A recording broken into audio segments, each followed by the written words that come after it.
The Book of Judges. In the Old Testament. Read from the New King James. Judges chapter 8. Verse 1 through 34. Now the men of Ephraim said to him, "Why have you done this to us by not calling us when you went to fight with the Midianites?" And they reprimanded him sharply. So he said to them, "What have I done now in comparison with you? Is not the gleaning of the grapes of Ephraim better than the vintage of Abiezer? God has delivered into your hands the princes of Midian, Oreb and Zeb. And what was I able to do in comparison with you?" Then their anger toward him subsided when he said that.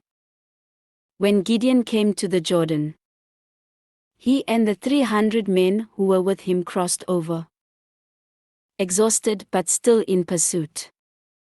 Then he said to the men of Succoth, "Please give loaves of bread to the people who follow me, for they are exhausted.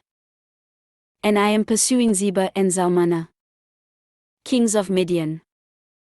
And the leaders of Succoth said, "Are the hands of Zebah and Zalmunna now in your hand, that we should give bread to your army?"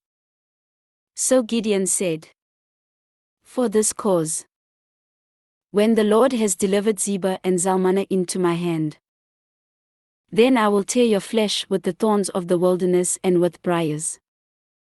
Then he went up from there to Peniel and spoke to them in the same way. And the men of Peniel answered him as the men of Succoth had answered. So he also spoke to the men of Peniel, saying, "When I come back in peace, I will tear down this tower." Now Zebah and Zalmunna were at Karka, and their armies with them, about 15,000, all who were left of all the army of the people of the east. For 120,000 men who drew the sword had fallen. Then Gideon went up by the road of those who dwell in tents on the east of Nobah and Jogbehah. And he attacked the army while the camp felt secure. When Zebah and Zalmunna fled, he pursued them. And he took the 2 kings of Midian, Zebah and Zalmunna, and routed the whole army. Then Gideon the son of Joash returned from battle, from the ascent of Heres. And he caught a young man of the men of Succoth and interrogated him. And he wrote down for him the leaders of Succoth and its elders, 77 men.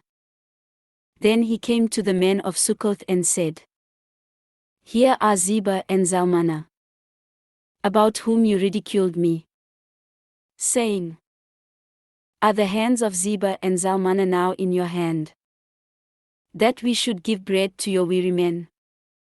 And he took the elders of the city, and thorns of the wilderness and briars, and with them he taught the men of Succoth. Then he tore down the tower of Peniel and killed the men of the city.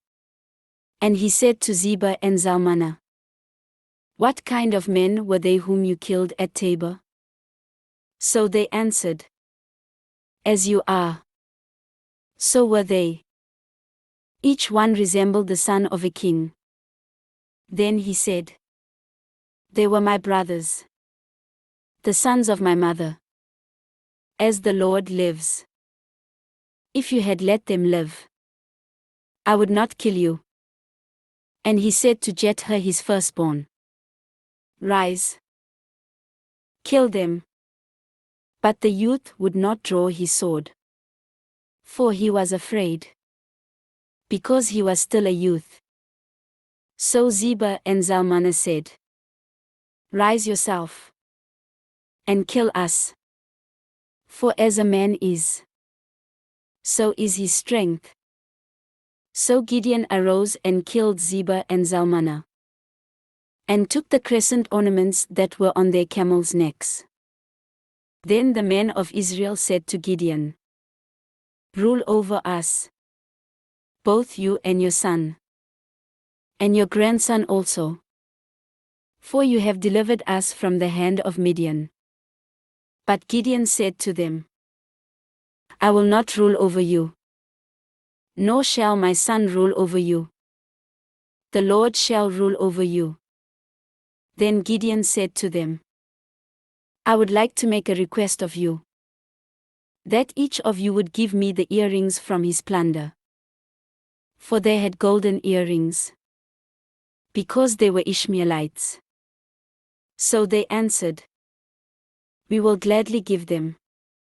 And they spread out a garment, and each man threw into it the earrings from his plunder. Now the weight of the gold earrings that he requested was 1,700 shekels of gold, besides the crescent ornaments, pendants, and purple robes which were on the kings of Midian, and besides the chains that were around their camels' necks. Then Gideon made it into an ephod and set it up in his city, Ophrah. And all Israel played the harlot with it there. It became a snare to Gideon and to his house. Thus Midian was subdued before the children of Israel, so that they lifted their heads no more. And the country was quiet for 40 years in the days of Gideon. Then Jerubbaal the son of Joash went and dwelt in his own house. Gideon had 70 sons who were his own offspring, for he had many wives. And his concubine who was in Shechem also bore him a son, whose name he called Abimelech. Now Gideon the son of Joash died at a good old age, and was buried in the tomb of Joash his father, in Ophrah of the Abiezrites. So it was, as soon as Gideon was dead, that the children of Israel again played the harlot with the Baals, and made Baal-berith their god. Thus the children of Israel did not remember the Lord their God, who had delivered them from the hands of all their enemies on every side. Nor did they show kindness to the house of Gideon in accordance with the good he had done for Israel. This ends Judges chapter 8.